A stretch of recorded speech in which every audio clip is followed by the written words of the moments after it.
All right, guys, I don't even know where the fuck to start this shit. Like, healthcare in the States is something different. Like, it's one of the biggest inconveniences you're gonna face moving to the States, and it's definitely one of the motivating factors to me making this series. So we're gonna get into it right now.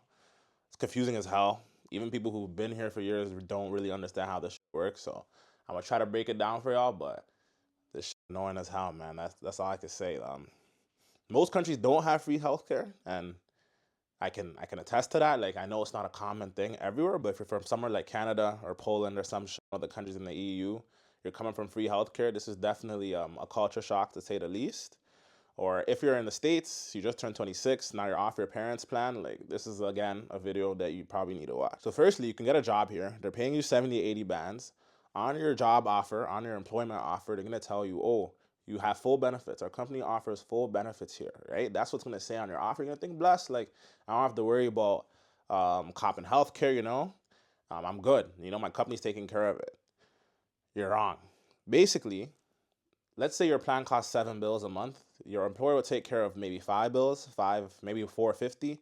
You still have to fork up that other 250 a month, or sometimes it's 250 a paycheck even, if you want a better plan with less deductibles. I'm gonna get into that later in the video. But basically, they're only paying for a portion of your healthcare. You still have to pay for that monthly, and so that you feel less bad about it, they slickly take it out of your paycheck. So that's number one. Even if you get a job that has benefits, you're still paying for some of it. That's the first problem. Secondly, even after you drop that bread, even after you pay that monthly fee or that every paycheck fee, every time you go to the doctor, you still have to pay a deductible, like it's an insurance claim. That's how they treat this shit in the States. Like, you still got to pay a fucking deductible every time you go and get a claim. So let's say you break your ankle, depending on the type of plan you have, you still might have to pay like 2 bands or $3,000 initially, and then they'll cover the rest of the bill. And obviously, they're gonna tax you. These are professionals that are taking care of your body and working on you. So of course they're gonna tax you. It might be 1,500 just for the first hour consultation. They probably charge you $200 an hour while you're in the room. Let's say you need an operation done, forget it. That could be anywhere in the 5-figure range. So they're gonna tax you. But even if you have health insurance, you still gotta pay a deductible. Every health insurance plan has a deductible, which to me is weird.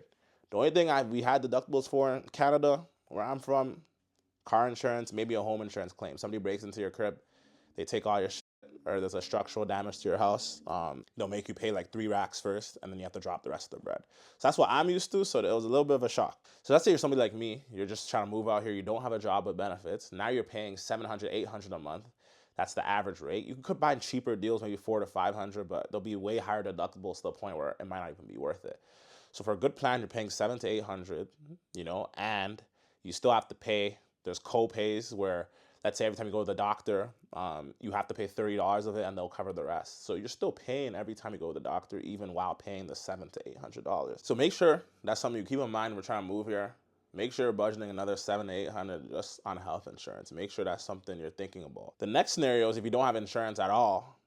Now you break your leg hooping or something, you tear your ACL, you get stuck with a 50-band repair bill.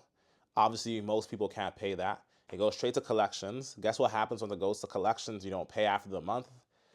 Boom, your credit score goes down. Boom, you're in the cycle. Boom, you can never buy a house. You can never take out a loan for a car. They don't trust you with a credit card. You can't get an apartment. You're basically fucked. So that's how they catch you. They keep you in the system that way. They give you these expensive bills that they know you can't pay. And they'll be like, oh, you should have had insurance. You should have been proactive. But I mean, some people don't have that 700, 800. If you're not on top of your finances, you could really fuck up. So I know, to my viewers that are in the States, I know that you guys already know this. Maybe some of y'all don't, but I gotta enlighten everyone else. Everybody who's coming to America for the first time, this is definitely a major talking point. Definitely something you have to keep in mind. Whether you're a business owner or you just turned 26, now you're booted off your parents' plan, research your options. Even if you do have benefits, you're still paying. So just make sure you keep that in mind. Welcome to America.